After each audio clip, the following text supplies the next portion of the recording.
Palanya turun semua.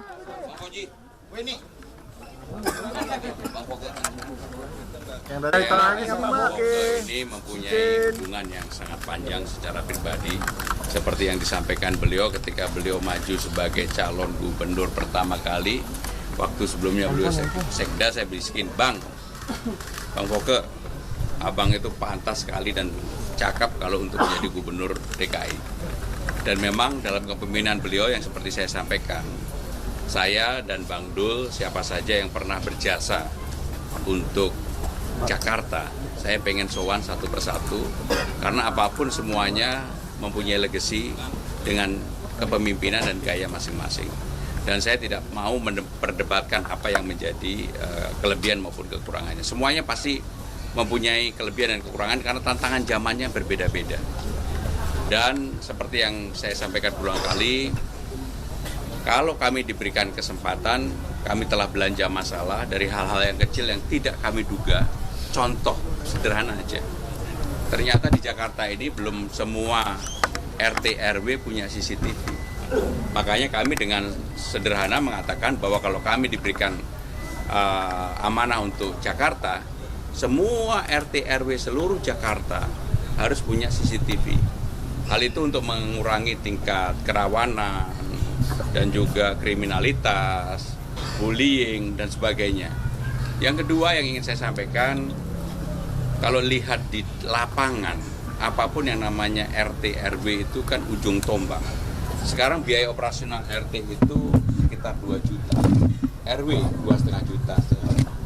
Kalau kami diberikan kesempatan, saya langsung aja sama Bang Dul bilang, kalau biayanya hanya sekitar 68 miliar per bulan. Kenapa sih kalau dikeluarkan, didabelin aja kan nggak terlalu berat dengan anggaran yang hampir 85-86 triliun. Dan saya yakin ini pasti akan terus meningkat. Maka mudah-mudahan di era kepemimpinan kami, kalau diberikan kesempatan, yang namanya biaya operasional untuk RT bisa didabelkan menjadi 4 juta, RW menjadi 5 juta. Dan itu jumlahnya tidak terlalu banyak. RT kita itu sekitar 30.900 sekarang ini, 894 tepatnya. RT-nya 2.700 sekian. RW-nya 2.700 sekian. Mas Pram, ini melihat, kalau kita lihat memang elektabilitas dari RK ini kan memang cukup tinggi di Jakarta. Nah ini saya mau nanya Mas Pram dan juga Bang Dul, ini untuk kedepannya supaya elektabilitas dari Mas Pram dan juga Mas Dul ini bisa naik sama seperti RK ini seperti apa? Pertama, seperti yang saya katakan, saya sendiri nggak tahu ada elektabilitas atau enggak, itu nggak penting. Tetapi sekali lagi kami ini fighter, kami ini berjuang, kami ini bekerja dengan sungguh-sungguh untuk mengetuk hati rakyat. Maka yang kami tawarkan adalah program yang betul-betul dari aspirasi yang kami tangkap ketika ketemu masyarakat. Ketemu di LRT, ketemu di MRT, ketemu di busway, termasuk kemudian belanja masalah dengan berbagai kelompok komponen masyarakat. Itulah yang saya yakini dengan pendekatan problem solving terhadap persoalan masyarakat lebih berguna, lebih penting dibandingkan hanya dengan kampanye atau program yang katakanlah bombastis. Kami nggak akan yang bombastis, tetapi yang bagaimana bisa dirasakan secara langsung oleh masyarakat.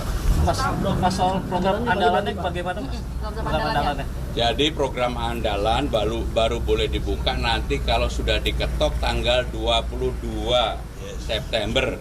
Sekarang ini belum boleh dibuka. Nanti kalau dibuka disemprit sama KPUD. Terkait parkir liar di Jakarta ini kan jadi satu masalah ya. Kira-kira dari maksudnya seperti apa? Jadi yang paling utama harus ada keseragaman. Dalam semua persoalan itu harus ada keseragaman dan pemimpin itu berani memutuskan. Saya terus terang kalau diberikan kesempatan, contoh kemarin soal Tanjung Priok, di mana supir semuanya mengeluh trailer ini kan tidak bisa nunggu terlalu lama, ada ganjil genap dan sebagainya. Maka kalau diberikan kesempatan kami berdua dan juga tentunya kami akan mohon nasihat kepada Bang Foke, keberanian untuk memutuskan itu ada, termasuk urusan parkir. Sekarang kan udah era digitalisasi, semuanya harus dilakukan secara begitu. Nggak bisa katakanlah memberikan ruang kepada seseorang parkir liar. Kalau itu ditertibkan, semua orang nurut. Selama yang mengelola parkir liar juga dilibatkan untuk penyelesaian pengembangan persoalan parkir di daerah itu. Tapi bukan premanisme ya. Itu kita lawan. Mas Pram, ini kan waktu zamannya Bang Foke itu kan optimalisasi transportasi umum itu kan yang paling gencar tuh, lewat MRT, terus habis itu optimalisasi bus Transjakarta. Nah ini gimana nih dari dialog tadi, ngobrol-ngobrol, transportasi di Jakarta ini mau diapain lagi? Jadi persoalan yang paling rumit di Jakarta selain transport udara dan juga air dan banjir. Tapi transport ini menjadi persoalan yang cukup serius. Bang Yos, Bang Foke sudah meletakkan dasar dengan Transjakarta, kemudian dimulailah ada LRT, MRT dan sebagainya. Ini sebenarnya pembahasannya bukan sekarang, ini sudah ada sebelumnya, tapi dieksekusi pada eranya Pak Jokowi. Sehingga dengan demikian, apa yang sudah baik kita teruskan, apa yang kurang, misalnya yang seperti kemarin saya sampaikan, sekarang ini kan problem utamanya frekuensi. Kalau pagi sangat padat, transportasinya kurang, mau KRL, mau busway, mau MRT kurang, termasuk ketika orang pulang kerja. Tetapi jam di tengah-tengah itu banyak kosongnya. Nah, pengaturan seperti itulah yang harus diatur. Contoh sederhana aja, kemarin kami berdua begitu masuk yang saya ceritakan, ngetap aja 4-5 kali di MRT kita, termasuk di busway kita, udah nggak boleh lagi. Kan itu sederhana aja, tapnya sekali sambil orang buru-buru untuk jalan. Kalau itu bisa dilakukan, maka jam waktu untuk menunggu itu akan berkurang banyak. Dan itulah yang akan kami lakukan, termasuk konektivitas ke Tangerang, Tangerang Selatan, Bekasi, Bekasi Barat, ya harus disambungkan lah, nggak bisa dipotong-potong. Masa orang, contoh lah, bus mau ke Bandung, dari sini ke tempat Halim aja sama dengan dari Halim sampai di Bandung. Nah, seperti itu kan harus ada pemecahan jalan keluar yang kita pikirkan bersama-sama. Ya. Bang, tadi kan sama Bang Foke ditanya juga. Oh iya. Tadi sempat menyinggung nih tentang Jackmania atau yang pas tadi foto di depan. Nah, sedangkan Jackmania itu sama Persib itu kan hubungannya masih kurang bagus sampai saat ini. Nah, kira-kira bagaimana sih cara menangani masalah tersebut di depan? Kalau hubungan Jackmania sama Bobotoh itu urusan Jackmania sama Bobotoh. Tetapi sekali lagi, kalau kita jadi pemimpin, maka kita harus meletakkan pada hal yang proporsional. Ini kan ada Persija, ini ada pemerintah daerah Jakarta, ini ada Jackmania yang kalau menang itu kegembiraannya luar biasa, kalau kalah kesedihannya juga luar biasa. Tapi kalah menang mereka tetap membela Persijanya luar biasa. Sehingga dengan demikian yang harus dilakukan pembenahan pertama adalah supaya Persijanya menang terus, kegembiraan itu menjadi tinggi. Nah, hubungan Persija dengan pemerintah daerah inilah yang dibuat harus lebih transparan. Dukungannya harus jelas. Bagaimana dengan restribusi, bagaimana dengan perpajakan, bagaimana dengan bantuan pemerintah daerah untuk Persija, dan seterusnya. Nah, Jackmania tadi adalah bagian dari yang sudah saya jelaskan. Pendukung utama untuk supaya kegembiraannya lebih lama. Kalau menang terus kan lebih lama, dan kami berdua, kebetulan saya dulu pemain bola, Bang Dul juga pemain bola, kami yakinlah kami punya insting untuk itu. Konteks ini beliau sudah mengutarakan bahwa pembangunan itu harus berkesinambungan dan harus dilihat dengan kacamata yang berkesinambungan.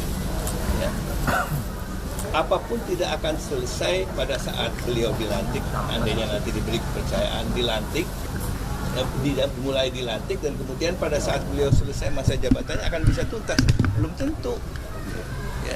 Jadi itu sebelum kita memulai sesuatu, ini kan ada prolognya tolong dipelajari dulu sehingga kita paham apa permasalahannya dan kemudian bagaimana kita lanjutkan. Yang buruk nggak perlu dilanjutkan, tapi kalau yang sudah baik saya kira itu yang menjadi tanggung jawab kita bersama, juga masyarakat untuk mendukung.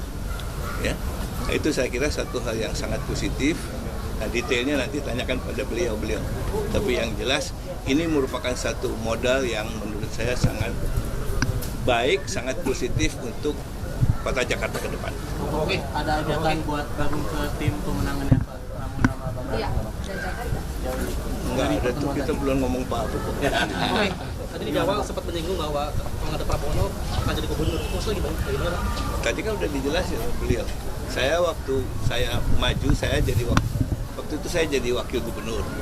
Ya. Setelah saya jadi sekda itu masa sulit Jakarta karena krisis. Dan saya jadi wakil gubernurnya Pak Yos, Bang Yos. Ya, periode pertama.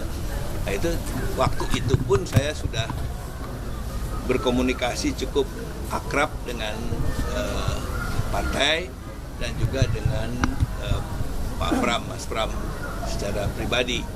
Dan waktu setelah saya selesai masa jabatan sebagai wakil gubernur, saya banyak kawan-kawan yang menyarankan maju sebagai gubernur, antara lain Pak Pram yang menyarankan saya maju. Apakah nanti akan balas jasa? Nggak ada balas jasa, karena aku udah pensiun, udah expired. Hubungan juga gitu untuk Pak Pramono gitu. Enggak, ya itu saya juga belum lihat programnya kayak apa ya. Jadi kita lihat dulu, kita tunggulah. Pokoknya yang jelas saya berterima kasih, bersyukur saya bisa mendapat kesempatan bersilaturahmi dengan orang-orang yang akan memimpin kota ini ke depan, dan saya punya kewajiban untuk memberikan informasi sebanyak mungkin apa yang saya ketahui kepada beliau-beliau, supaya beliau-beliau itu bekalnya cukup banyak gitu ya.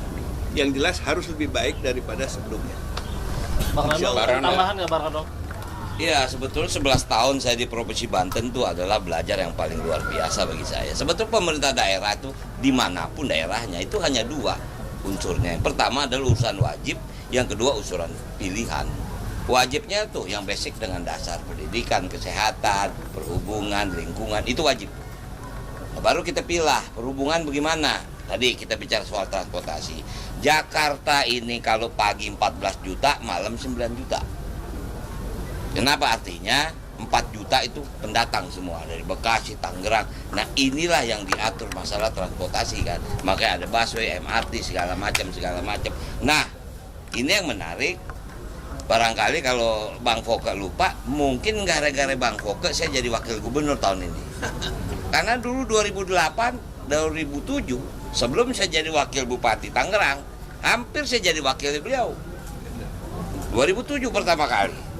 Pertama kali saya ketemu Bang Foke pada waktu itu mau pilkada DKI. Beliau minta saya jadi wakil. Saya siap, saya bilang. Disitulah pertama kali saya ketemu Ibu Ketua. Saya sekjen partai, Pak. Secara nyata waktu itu saya belum didukung. Ya saya bilang nggak apa-apa, yang penting Bang Foke jadi gubernur dan saya bisa makin paham. Jadi artinya teman-teman sekalian, tentu sekarang APBD DKI sudah diketuk untuk anggaran 2024-2025. Nah inilah yang dibilang visi misi yang awal. Kita nggak bisa bikin di luar program yang sudah disepakati oleh DPRD. Visi misi kita itu untuk 2025-2000 selanjutnya. Apa itu?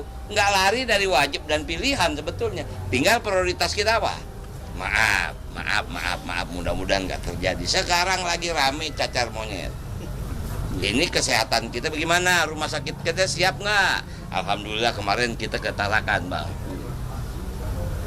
Sarana prasarana rumah sakit luar biasa, tenaga dokternya luar biasa. Artinya ini kesiapan yang harus diantisipasi. Nah jadi artinya 11 tahun saya di Provinsi Banten cukup bagi saya belajar tentang ilmu pemerintahan. Nggak gampang, nggak sulit sebetulnya, karena udah ada pakem-pakem. Tinggal prioritas kita gimana. Kecuali kalau keadaan darurat, boleh kita keluar daripada RPJMD ini. Nah itu yang bisa saya pahami, gitu. Saya gembira kemarin tes kesehatannya itu diselenggarakan di Rumah Sakit Tarakan. UD Tarakan. Rumah Sakit daerah yang serba lengkap. Lengkap banget. Ya, lengkap banget. Dan saya bisa dengan bangga mengatakan itu karena saya berobatnya juga ke situ. Nggak pernah saya berobat ke rumah sakit lain. Sejak saya jadi staf pemerintah DKI sampai saya selesai, sampai pensiun, saya kalau berobat selalu ke situ. Mudah-mudahan Bang Dul nanti kalau udah selesai jadi wakil gubernur, berobatnya juga jangan ke Medistra, jangan ke Glen Eagle, berobatnya ke situ juga. Insya Allah. Cukup ya. Ketua tim ses Pak, ketua tim sesnya gimana nih Pak? Penggodokannya kok kayak lama banget sih? Enggak lama, memang belum waktunya diumumkan. Pokoknya kejutan. Minggu ini insya Allah ya, sabar ya. Bukan. Bukan Pak Anies. Pokoknya bukan Bang Fauzi juga. Ciri-cirinya gimana? Menjunjung tinggi prinsip jurnalisme dalam setiap tayangan terbaiknya. Menghadirkan berita bernilai sebagai referensi. Gelar bicara yang tajam. Tidak, ini kan kebohongan dok. Mengupas fakta demi fakta dan mendorong pencarian solusi. Serta investigasi yang mengungkap kebenaran. Rosi, Satu meja, The Forum, Sapa Indonesia Malam. Nilu, ikuti semuanya bersama Kompas TV.